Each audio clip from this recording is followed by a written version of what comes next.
అసలు monthly 20,000. Monthly 20,000 అంటే 5,000 ఇవ్వకపోతే సండే 5,000 ఇవ్వకపోతే వాడు గొడవ పెడుతూ ఉంటాడు. అప్పుడు నేను వాడిని కౌన్సెలింగ్‌లో అడిగాను. "ఏంది నువ్వేం చేస్తున్నావు?" అంటే మాల్ ఉంది ఎస్ఆర్ఎంటీ మాల్ మా ఊర్లో. అక్కడికెళ్ళి స్పెండ్ చేస్తాను. తర్వాత ఫ్రెండ్స్‌తో స్పెండ్ చేస్తాను. ఏముందండి ఈరోజు 5,000 మంచి రెస్టారెంట్‌కెళ్తే అయిపోతుంది వాళ్ళకి. అంటే ఫ్రెండ్స్ సర్కిల్‌లో వీడు గొప్ప. Just richest. ఈ అబ్బాయి కూడా అదే చేశాడు. ఏంటంటే ఇవ్వని రోజు ఇంట్లో గ్లాస్ దేవుడి పటాలన్నీ పగలగొట్టాడు. సో, వీళ్ళు అటాక్ చేసేది అదే చేస్తారు. అంటే ఆ డ్యామేజ్ కనిపిస్తే నెక్స్ట్ టైమ్. సో, ఇలాంటి కేసులు మనం రెగ్యులర్ చూస్తున్నాం. ఏంటంటే పాకెట్ మనీ 5,000 ఒక బాబుకి మీరు షాక్ తిన్నారు. 20,000 అని అడిగారు. కరెక్ట్. ఒక వ్యక్తి యొక్క జీతం అది యాక్చువల్‌గా. ఒక ఫ్యామిలీ. సామాన్య సగటు వ్యక్తి యొక్క జీతం యాక్చువల్‌గా. సో, మీరు చూసేవాళ్ళు నేను అబద్ధం చెప్పట్లేదు. జరిగిన కేస్ ఇది. 5,000 ఈస్ టు బాబు ఏజ్ ఎంత అనుకుంటున్నారు? Is into ninth. 9థ్ 10థ్‌కి ట్రాన్స్‌ఫర్మేషన్ టైమ్ అనమాట. సమ్మర్ హాలిడేస్‌లో వచ్చారు. హ్మ్. సో, ఇంత ఎక్కువ అమౌంట్ ఇచ్చినప్పుడు పిల్లల్లో ఏమవుతుందండి? జల్సా పెరుగుతుంది. ఫ్రెండ్ సర్కిల్ పెరుగుతుంది. అర్థమవుతుందండి.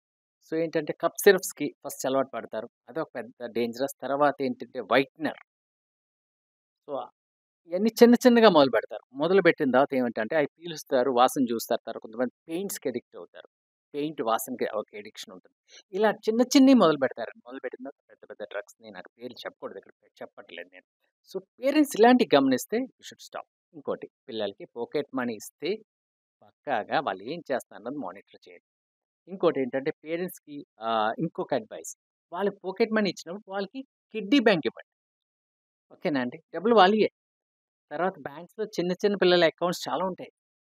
Child accounts. ఆ అకౌంట్స్‌లో డబ్బులేయటం వాళ్ళ చేత ఏయించండి. ఒక మంచి అమౌంట్ వచ్చిన తర్వాత మంచి గిఫ్ట్ వాళ్ళకి మీరే కొనివ్వండి నెక్స్ట్ బర్త్‌డేకి. దిస్ రైట్ కదా! వాళ్ళు సేవింగ్ అలవాటు చేస్తున్నారు. తర్వాత ఇలాంటి చెడు దారిలోకి వెళ్ళకుండా మీరు చూస్తున్నారు. ఇంకొకటి పేరెంట్స్ చూడాల్సిందేంటంటే పేరెంట్స్ టీచర్స్ మీటింగ్ అనేది ప్రతి స్కూల్‌లో జరుగుతూ ఉంటది. అవునా అండి? నా ప్రశ్న ఎంతమంది పేరెంట్స్ ఆ మీటింగ్‌కెళ్తున్నారు? నా ప్రశ్న. ఒకవేళ వెళ్తే ఎవరెళ్తారు? తల్లి మాత్రమే వెళ్తాది. సో, ఇక్కడ మీ టీమ్ వచ్చినప్పుడు నా కోసం కొంచెం వెయిట్ చేయించాను. దయచేసి. ఒక 10 మినిట్స్ వెయిట్ చేయించాను మిమ్మల్ని. నేనెక్కడికెళ్ళా అంటే మా పాప ఈరోజు సాటర్‌డే స్కూల్ మీటింగ్‌కెళ్ళా. పేరెంట్స్ టీచర్స్ మీటింగ్‌కి నేను వీలు చేసుకొని ఒక హోల్ ఫ్యామిలీ ఎళ్లి నేనే సోర్స్ కార్డ్ సైన్ చేసి మొత్తం మార్క్స్ చూసాను. సో, ఏమవుతుంది? పిల్లల యొక్క అభివృద్ధి మన ఫీజులు పే చేస్తే సరిపోదండి. వాళ్ళేం చేస్తున్నారో కూడా తెలియాలి. సో, మీరు కూడా చేయొచ్చుగా. అప్పుడు తెలుస్తది. టీచర్స్ మీతో మాట్లాడతారు. వాళ్ళ ఫ్రెండ్స్ ఏంటో తెలుస్తది. స్కూల్ మేనేజ్‌మెంట్ ఏం చేస్తుందో తెలుస్తది.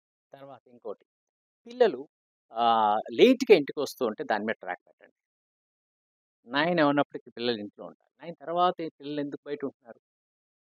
ఒకసారి ప్రశ్న మీకు. వాళ్ళకేంటి అంత పనులు చెప్పండి. చదువుకోవాల్సిన పిల్లలు 9 తర్వాత బయటికి పైగా వీడు బయటికెళ్తానని చెప్పి మీరు మంచి సెల్ ఫోన్ కొనిస్తారు. ఎందుకండి సెల్ ఫోన్ పిల్లలకని అడిగామనుకోండి, వాడు బయటికెళ్తాడు కదండీ! వాడు ట్రాక్ చేయడం కోసం. ఏం ట్రాక్ చేస్తున్నారు మీరు? పైగా ఈ బోర్డ్ ట్రాక్ చేయండి. ఏం ట్రాక్ చేయగలిగారా మీరు? వాడు 10:00కొస్తాడు. ఫ్రెండ్ ఇంట్లో పార్టీ ఉంది, ఫంక్షన్ ఉంది, బండి ప్యాచ్ పడ్డదని చెప్తాడు. సో, పేరెంట్స్ దీనికి కారకులు. ఇంకొకటి పేరెంట్స్ ప్రేమించండి పిల్లల్ని. పేరెంట్స్ పిల్లలు డ్రగ్స్‌కే అలవాటు అవ్వడానికి ఇంకొక కారణం ఏంటంటే ఇంట్లో ప్రేమ లేకపోవడం. సో, ఈక్వల్‌గా పిల్లల్ని ప్రేమించండి. ఏంటంటే కొన్ని ఇంట్లో చూస్తూ ఉంటాం. పిల్లల్ని ఆ డిఫరెన్స్‌తో ప్రేమిస్తూ ఉంటారు. పెద్దవాడికి ఒకలాగా, చిన్నవాడికి ఒకలాగా. పెద్ద పాపకి ఇంకోలా, చిన్న పాపకి ఇంకోలా. తర్వాత జెండర్ బేస్డ్ డిస్క్రిమినేషన్స్ కూడా. ఇయి ఆపండి. పిల్లలు మన పిల్లలే కదా! దేవుడిచ్చిన ఒక సంపద. ఎంతోమంది పిల్లలు లేకుండా బాధపడుతున్నారు. మనకి పిల్లలిచ్చిన పిల్లల్ని ప్రేమతో చూడండి. Just Pat them. అప్పుడప్పుడు వాళ్ళతో ప్యాట్ చేసి మాట్లాడండి. ఎప్పుడైతే మీరు పిల్లల్ని ప్యాట్ చేసి మాట్లాడతారో, వాళ్ళకి మీరున్నారు అనే భరోసా వస్తుంది. సో, వాళ్ళు ఎలాంటి పనులు చేయకుండా ఉంటారు. తర్వాత ఇంకొక మెయిన్ కారణం డ్రగ్స్‌కేంటంటే social media and TV influence అండి. ఈరోజు చూడండి మీరు సినిమాలు చెప్పండి. నాకు చెప్పండి మీరు చూసేవాళ్ళు కామెంట్స్ పెడుతూ ఉంటారు కదా! మీకీ మధ్య కాలంలో నచ్చిన ఒక సినిమా, లేకపోతే మీకు గుర్తున్న స్టోరీ చెప్పండి. చాలా స్ట్రాంగ్ ప్రశ్న. సో, అదే దానికి కొనసాగిస్తూ, ఈ రోజుల్లో వాళ్ళు ఇష్టపడే అభిమానులు, హీరోలు వాళ్ళు గూడా సినిమాలో స్టైలిష్‌గా డ్రగ్స్ తీసుకోవడం ఇలాంటివి చేస్తున్నారు. అది కూడా వీళ్ళకి ఎఫెక్ట్ అవుద్దా సార్? తప్పకుండా. ఎందుకంటే హీరో వర్షిప్ అనేది ఉంది. మీరు మంచి ప్రశ్న హీరో వర్షిప్ అంటే ఇదే కదా! నా హీరో ఎలా ఉన్నాడు? నా హీరో జుట్టు ఎలా పెంచాడు నేను పెంచాలి. నా హీరో ఇలాంటి షర్ట్ వేసాడు నేను వెయ్యాలి. నా హీరో ఈ స్టైల్‌లో నుంచే నేను నించోవాలి. హీరో వర్షిప్ బ్లైండ్ పెరిగిపోయిందండి ఇప్పుడు. బాగానే సోషల్ మీడియా పెరిగిపోయింది. హీరో ఏంటంటే సెన్సార్ బోర్డ్ చేయవలసిందేంటంటే ఆ డ్రగ్ సీన్స్ గట్టా అక్కడ కాషన్ రాయడం కాదండి. ఆ సీనే కట్ చేసేయాలి. సో, ఏంటంటే మన చట్టంలో లొసుగులయ్యి ఆ! రాస్తారండి కింద బాగా. రాస్తారు. రాయడం వల్ల ఏంటి? మళ్ళా ఇంకోసారి ఓహో! ఆడు వాడుతున్నాడని చెప్పడమా ఏంటి? You should not allow that అండి. సెన్సార్ బోర్డ్ తప్పేంటంటే you should not allow that. So, cinema heroes చూడండి. మీరే చూడండి యాక్చువల్‌గా క్రెడిట్ కార్డ్‌లో లేకపోతే విజిటింగ్ కార్డులతో వాడు వేసే వేషాలు అయి నేను ఇక్కడ చెప్పకూడదు.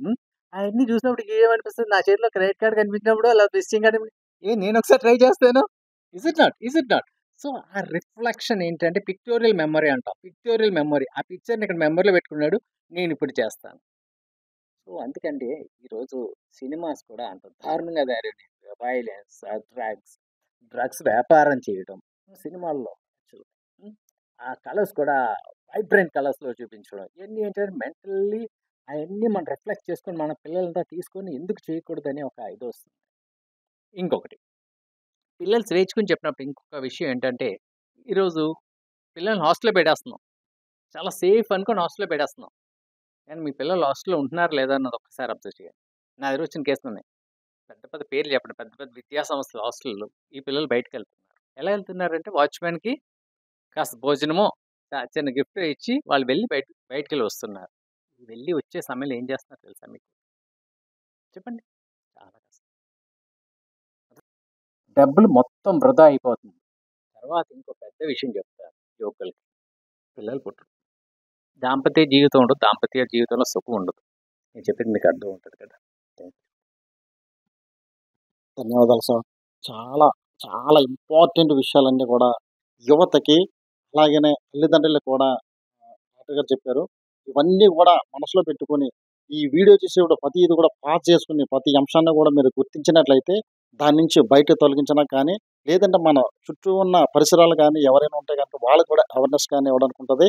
కెమెరామెన్ ఉదయ్ భాస్కర్‌తో నానాజీ, కాకినాడ.